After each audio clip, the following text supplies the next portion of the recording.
life, everybody. My name is Glishik, and today I'm going to be delving into the radio realm of Oxenfree. This is a supernatural thriller developed and published by Night School Studios, and it did receive a very positive review on Steam. I really have to delve into some more negatively reviewed games on Steam. If you have any suggestions, please let me know. I want to be surprised and rattled, but in a bad way.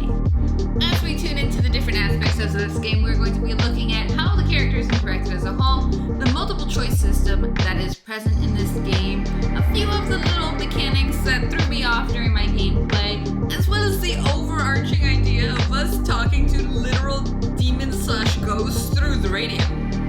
Let's get started. Our radio adventure begins when Alex, our main character, pictured with blue hair, joins her group of friends, led by Ren, to a childhood favorite vacation area, Edward Island. Now, many of the characters seem to have memories about being in Edward's Island, but they are having a very different experience this time around. Ren has specifically brought them out because when you bring an old radio system out to the caves by the beach of Edward Island, you can pick up interesting signals. He discovered this once on his own beforehand and wanted to bring his friends along to prove that this worked. From there, we are introduced to the rest of the character crew. Clarissa, who automatically we know has a very strong dislike for Alex. Jonas, Alex's new stepbrother. Michael, who is Alex's brother that passed away. He's mentioned quite often at this point in the game. Nona, who's Ren's love interest, and Ren himself.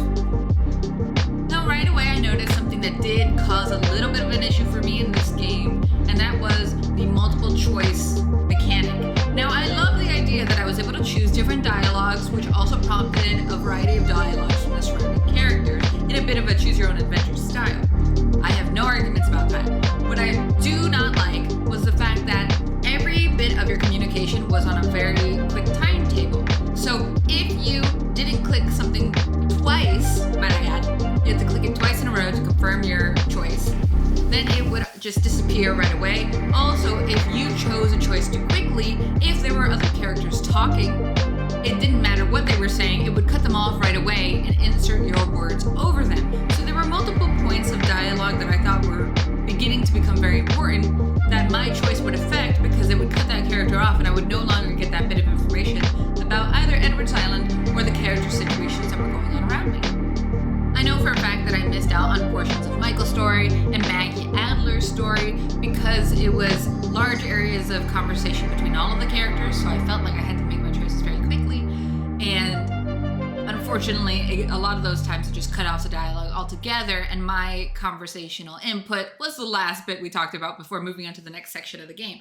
I wish it was impossible for me to cut off other characters. I feel like all of the characters had very relevant points to say in this game, and it's really unfortunate that not only did I cut them off, but that it made the dialogue very choppy as an experience. Shortly after the introduction of all of the characters, we are led into a cave system in which we are able to start using our radio. I really loved the mechanic of the radio and how it worked. It worked just like you would think. An easy, older radio with a dial. Kind of like your car radio, but handheld. Honestly, I haven't seen one of those things in ages, so I don't know if people today even know what a handheld radio looks like or how it functions. Our first major use of our radio is in the middle of the cave that we followed our stepbrother into because he kind of got lost in that section of the game. And we see the small red triangle above us. And as we tune our radio, it actually creates a connection to another small triangle that appears and to a third, inevitably creating a portal to something we don't understand. After we create this portal, we are transported throughout Edward's Island along with our friends. We're all separated at different points of this island, and each location holds different clues as to what's going on. The scene in which we are using the radio and inevitably which leads to our teleportation is absolutely phenomenal. Between the glitching screen, the crazy ambiance that the cave has in this moment, and the voices that end up coming through, it's just something I did not expect and would never have expected. And it was a great intro as to what was going to happen the rest of the game. This game had an amazing effect to make you feel like you were going crazy halfway through. It would have these fantastic scenes where you're communicating with something through a mirror, or suddenly you've been teleported transported into the past by who knows how many years, interacting with family members that have passed away. There are also specific sections in this game that you're forced to repeat over and over and over and over and over again. At points it does feel pretty excessive, but you also realize that in some cases when you are repeating portions of the game, you can interact with different things that appear. Overall, it made you feel very unstable as a character as you progress through the game. It didn't help that this game had some really intense and scary scenes in it that made you feel like you might lose your fellow characters at any point. Even though you were playing as the main character, all of the side characters at different points become possessed by the radio ghosts that are haunting you. Depending on how you answer some of the questions that the radio ghosts inevitably test you on, will also determine how much they end up affecting your fellow companions. I don't know about you, but I love a game that makes you truly feel like there's some risk involved. For example, when I tried to answer this test about the radio communications division that was here long before this part of Edwards Island had been run down, I truly felt that if I got it wrong, my stepbrother would be, well, not attending any more family reunions. Jonas! Jonas! The demons! The demons are taking Jonas! I really enjoyed this particular section when Clarissa was actually possessed by the radio demons and holding all three of our other side characters hostage. This is another point at which the ghosts decide to test you by having you find different points in this house that mean something to the ghosts. Now, anytime you get a question wrong, one of your friends is taken. Luckily, I only messed up on the very first question, and I'll show you what that looked like. Radiation. What? There is, of course, a time limit here. What? So, 10, 9, 8, 7, 6, 5. What does she want from me? 4, 3, 2, 1. The poor thing's life had just begun. Oh, I'm sorry, child. You weren't even close. No! Stop! Stop! What's happening? I don't understand! I don't know. Bring her back. The little one. Bring her back! Now! Oh, I'm sorry, dear. What's done is done, as they say. This game as a whole was beautifully illustrated. All of the different scenes were represented by different colors, signifying basically how dangerous that scene was for the characters. All of the possessions, for example, are characterized with dark red eyes and the color being drained from the characters in comparison to the rest of them. The scenes that bring you back in time are often illustrated in a beautiful array of bright colors. And even cooler yet, each location that your characters could enter was illustrated in two different ways. One with an outside view, and one as if the building itself had been cut in half so you could see the whole interior, usually in a brighter set of colors on the inside. The ambiance that was established throughout this entire game was absolutely brilliant, and it definitely gave it a nice moody vibe. You know what didn't give a good vibe? The point to move system, or the click to move system, however you call that. You can move around using the WASD keys, but you can also click an area that you want your character to move to, and it should do that in a nice, organic, clean motion. Unless you have to jump or climb over rocks, which you have to do frequently in this game, in which your character will get stuck and constantly move up and down the rocks, or forward and backward before jumping, because they can't seem to make that motion work. But that's just a little nitpicky thing. I digress. Let's talk about the ending of this game. Now, in a game that has a bit of a choose-your-own-adventure communication style, it came as no surprise that there would be multiple endings. Endings based on your different decisions as a player.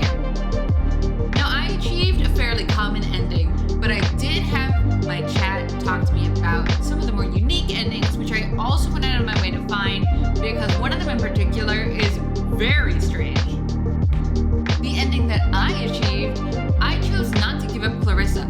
The radio demon ghost things, they come to you and they say, let us take one of you and we will save the rest. I decided not to do that, and instead, I sacrificed myself. I was able to close up the rift that the radio demons were communicating to us through, and as a result, it seemed like I had finished the game or won the game. It replayed a few of the beginning scenes, so I thought maybe we'd gone back into the past when we were first arriving to Edwards Island, and it gave me a break choices had done as far as relationships between the whole group of characters. You and 35% of players kept Ren and Nona from dating. No! Wait, how did we keep them from dating? What? Nona, I think, is going to some wanted them to ballet date. academy somewhere. But I kind of fell out of touch with her, to be honest. Clarissa left to study English literature. She was thinking of dropping out, but is keeping at it for now. We talk sometimes. Rarely, but sometimes. I hear she's scared of the ocean now. And she got a dog too, if you care. You and 53% of players made up with Clarissa. Okay, well, at least that worked out. Jonas was the first to introduce me as his sister.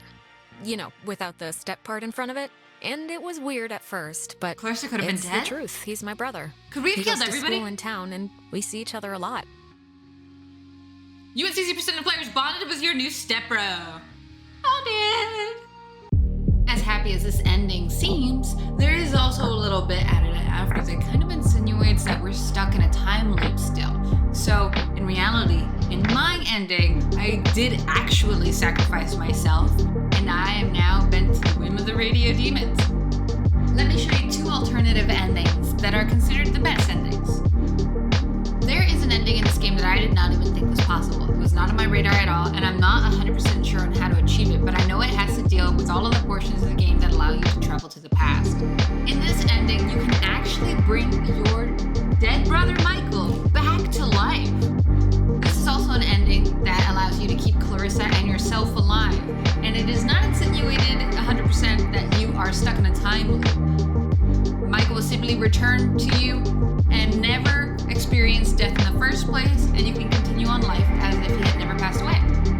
The second best ending, in my opinion, is this one that I found, in which you get a little clip of everybody hanging out before departing on the boat to Edward's Island.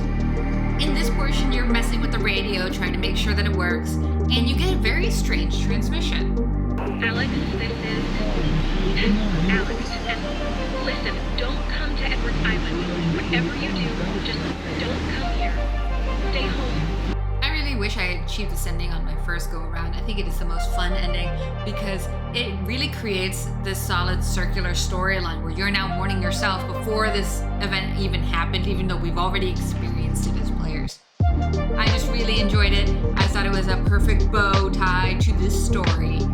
And I was excited to see that these characters, after hearing this message, actually don't go to Edward's Island.